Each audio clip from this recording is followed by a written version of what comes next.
Hey guys, it's Davita with WTI. If you are looking for a really soft, creamy texture, yet a matte drying finish lip cream, then I really recommend this amazing one by NYX. This is the Soft Matte Lip Cream, and this is in the color London.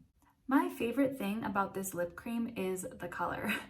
The color is so beautiful. If you're really into neutral colors that just are a little bit slightly different from your natural lip color, then I think this is the perfect one.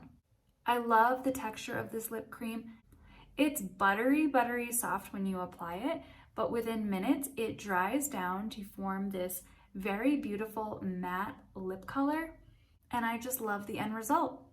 This lip cream is great because it does last for quite some time. I find I apply it maybe once to twice per day, especially after eating, but there is no transfer, which I really appreciate, especially if you're drinking coffee or tea after. You don't have to worry about getting your lip color on your cup. They do come in a variety of colors, and all of the colors are so beautiful. Honestly, these colors go great with every single skin type. I think it is just the perfect lip cream.